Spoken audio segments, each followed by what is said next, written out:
Morning, this is Troy from the Do-It-Yourself World and the Off-Grid Project. Look at the monsters running. They think I'm going to feed them, and I just fed them. Greedy little monsters. I have the generator running for the RV because the batteries were down to 11.7 volts, although I didn't do anything with them last night. It is warmer today, but I haven't seen the sun in days. So now, sadly, anytime I want to use the computer, I fire up the DC generator. I'm about to shut it off because I just finished the morning's work. It's going to rain soon, so I have to fire up the big generator and cut some wood for paneling and furring strips so I can work on the tiny house inside today. Because it's going to be there's a bad storm coming. It's going to be a rainy day. So, but anyway, it's 70 degrees right now. It was 60 last night, in the 60s. Which for me was hot. I was sweating last night because I'm used to the 30s and 40s. Boy, it was hot last night compared to what I'm used to. So anyway, let me shut off this generator here. Oh, that's more peaceful. Now, I'm going to start sorting through this stuff, and because upstairs doesn't need as long furring strips as downstairs, I will be cutting the shorter pieces like this, and like this one, into furring strips. That one there. Those are good pieces of wood that were no good for anything downstairs, but upstairs they're going to be perfect size furring strips. So that's what I'll be doing today, is shaving down the furring strips. There's some here and there all through. There's the perfect size strips for upstairs in the loft, which I'll be then doing because I have to start getting that loft finished. Now, indoors, sadly, there's Big Mouth yelling. Indoors, the countertop hasn't cured yet. The humidity is so high that the polyurethane is taking forever. Let me see, is it still? Yeah, I can still leave an indentation with my fingernail, and it stays. I don't know what to do. It's not cold in here right now. It's 70 degrees in here, but the humidity is high. And I guess I could fire up the wood stove, but then I'd cook myself out, really. So, this has been days, and I can't put another coat on until it's cured. So I wait, and I can't move into the house until my countertop is done because the polyurethane, seriously, this is an airtight house. And with the cold nights we've been having, you do not want to sleep in here with the windows open, and you do not want to sleep in here with the windows closed and polyurethane off-gassing. So, I don't know. Now, let me flip on my little utility lamp here. Is it plugged in? Yes, it is. And, oops. Hold on a second. Trying to hold the camera and the light at the same time does not work well. Set that on my soft, mushy polyurethane countertop. Alright. I've been working last night a little bit longer. I got the spotlights in there, the downlights. And I got them tied together, and I worked. This took forever. I should have. Actually, my helper Emre suggested putting the light switch up in and recessed inside the wood here, and I liked the idea. So after it was mounted, I had to work carefully so I didn't wreck it. I worked in long hard process and got a hole cut out for that to fit, and then the cover plate fits over there flush. And it looks good. So after I cut some furring strips and paneling strips, I'm going to come back out here and finish wiring. Probably while that's a good rainy time project. And the wires will come up. It'll come up down through the counter, up and over along the edge of the wall there, and then up in behind this piece. And then I'll probably continue on a piece across and all the way over to the end, to have the lights hidden like this all the way across my kitchen counter. And then I can just put a little tiny hole through and run the wire all the way through all of the boards up there. But first I'm going to get this one working and see how it looks, and then you just reach up and flip the power on and off as needed. That was his suggestion, which I think was really good, rather than running wires all over the place and having to switch down here. I have to reach all the way forward, and it's just right there. So that's really good. So if you ever see this video, Emma, thank you for the suggestion. I like it. and I'm using it. So I'm gonna get out there and start cutting some wood and be in a tiny house in the afternoon hours.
Oh, come up this little hill.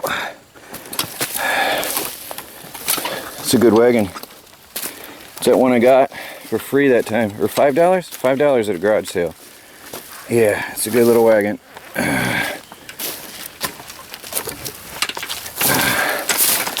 It's rough ground out here though. So, all that goes in the bin.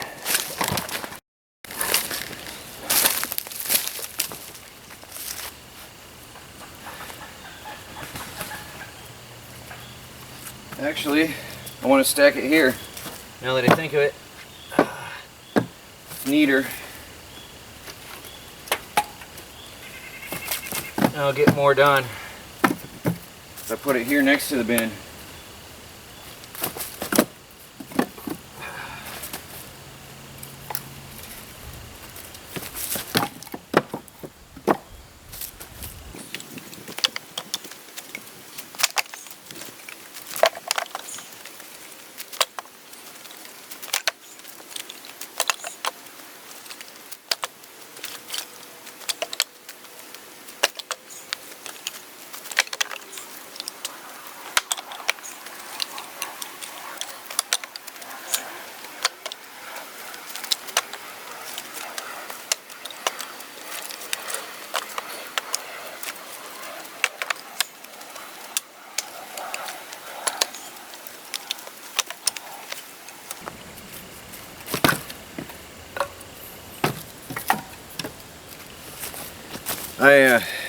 I'm going to put up some branches staked in the ground on either side of that so I can pile that even higher later on.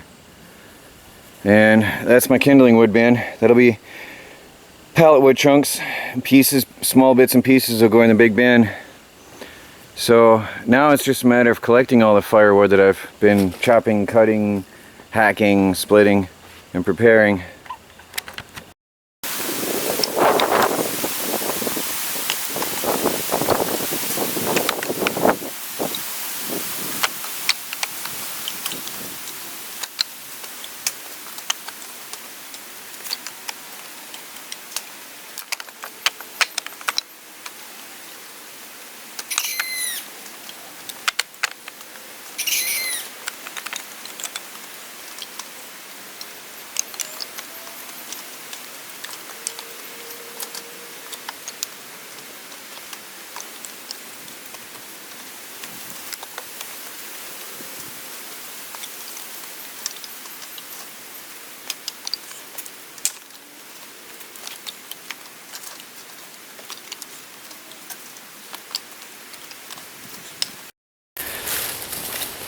Now that is all I've been burning in the wood stove so far. The other day when I cooked the meal, I did throw in a log that's about twice the size of the thickest of them. And that was just to cook that meal faster. Actually, the log I used was off that pile there, and they aren't that much bigger, really. That's my medium-sized pile. There's my small-sized pile, and there's my bigger-sized pile. I haven't even touched any of these yet. I'm afraid to see what that'll do in that wood stove until after I've got the stove going, or until after it's got cold. I mean, sorry, I just got distracted. Let me show you this. That's why I stuttered. I don't know what this is. It wasn't there before.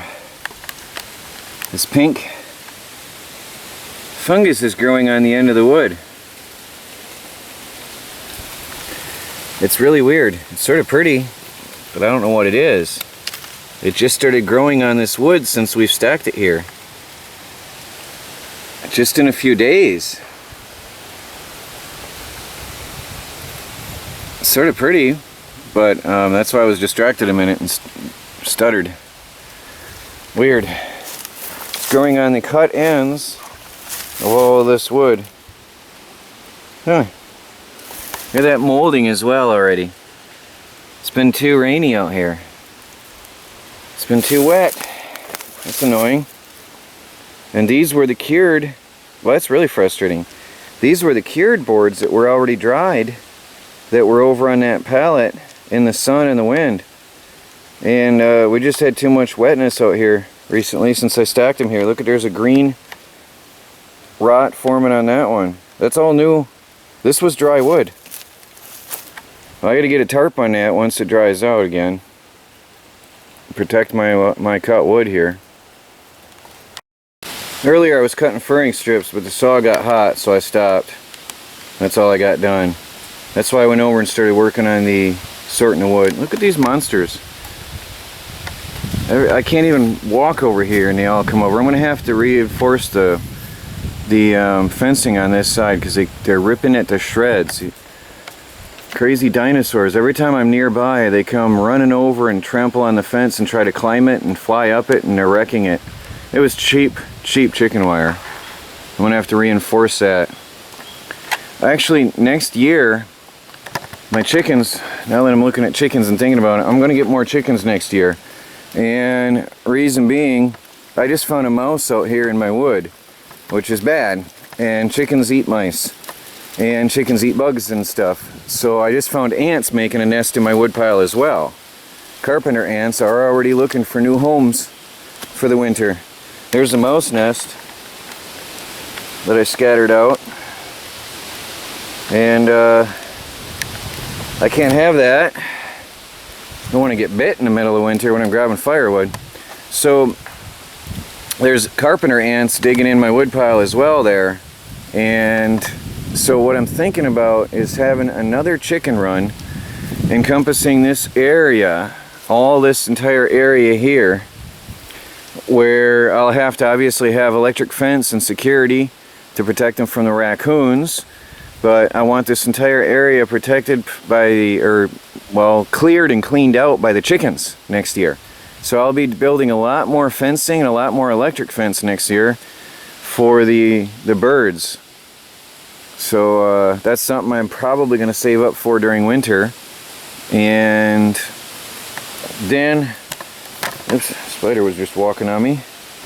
Then I want to have the chicken run underneath and outside my house. So there will be a chicken run along this whole area. The tent won't be here, and the chickens will be running in this whole area here. Now it'll only be a couple birds in each area, and that's all it takes to keep the bugs down, and that'll keep the bugs out of my house, having the chickens underneath. And then the chickens over in that area. So chickens are very beneficial out in the country like that for keeping down, they'll keep out snakes, mice, and insects. And that's what I'm going to use them for next year. Baby cat fix. What you doing, baby cat? Nothing, right? Huh? It's your midday break. That's it. That's all she's gonna do. That's about all the reaction you're gonna get too. Hey. Say hi. I'm wiring the tiny house on wheels right now, which is wired to RV and camper standards, and somebody told me it is against code and illegal to run wires in a RV or camper or boat straight on the wood. This is the original wiring harness coming out of my RV. This is wood. This is all wood. This is a cabinet. And the wires are running straight out of wood, running through wood and into wooden framing. And I am basing my standards on a King's Highway, top of the line, professional, mega rich model RV. So I'm pretty sure they knew what they were doing. Anyway, I just wanted to point that out. If that's not up to code, then RV manufacturers are breaking code. Also, the camper that I demolished, the wires, although they were run through the 2x4s, the studs actually weren't 2x4s, but anyway, they were run through the studs through metal pieces of pipe, which I find crazy anyway, using metal pipe to run your wires through, because if there was a short, your metal will conduct. But anyway, but the wires were just laying in the roof on top of your wood. Just laying there all along on top of your wood. So I don't get how what I'm doing is any different, really. I'm not trying to be ignorant here. I'm just trying to do my best and be safe. I ran the wire for these lights, and it's just hanging right now until I test it. I put a hole up in the floor of the loft, and then I tied it in. There's going to be a junction box up there. For now, I've tied it in and taped it off very well with electrical tape. And that runs down, of course. The thick wires run down, and they're going to be connected to the battery bank in a minute here. Now I've got basically just all the pluses and all the minuses connected together. This is just for testing purposes right now. And then I ran a positive wire to the light switch, and then the main positive wire from the light switch all the way through to the battery, the hot wire up there. And the negative just connects all the way directly to the negative here. So I hope I explained that right. Anyway, so this should work when I connect power. Make sure it's off. This should work when I connect power outside to the battery bank. Okay, I wanted to share this with you as I do it. So there's the plus and minus. Now, for best results, I'm going to hook the minus on one side and the plus on the other, and then the charge controller is going to opposite sides, if it'll reach. I don't know how well. Yes. So,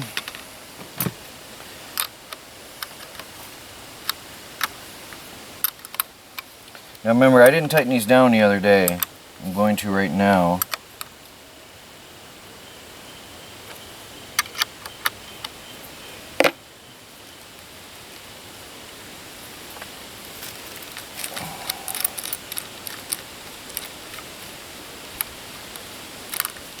Now all I'm doing is hooking up the plus and minus of my power inside the house into my batteries, so I can have light in there running off this battery bank.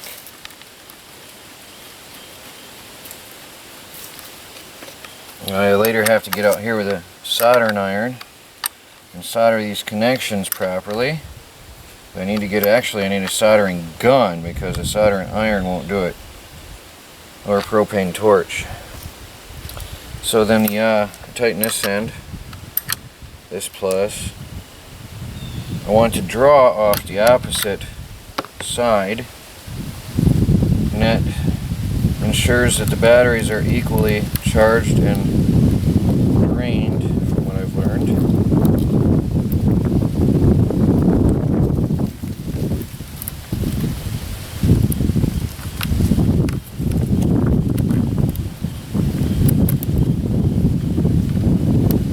Thick wires. They're 6-gauge wires I'm using here. These here, they're stiff, very stiff. much stiffer than the, what is this, a 2 gauge? 50 millimeter. I'm not sure if that's a 2 gauge or a 0 gauge. Maybe it's 0 gauge from the thickness of it.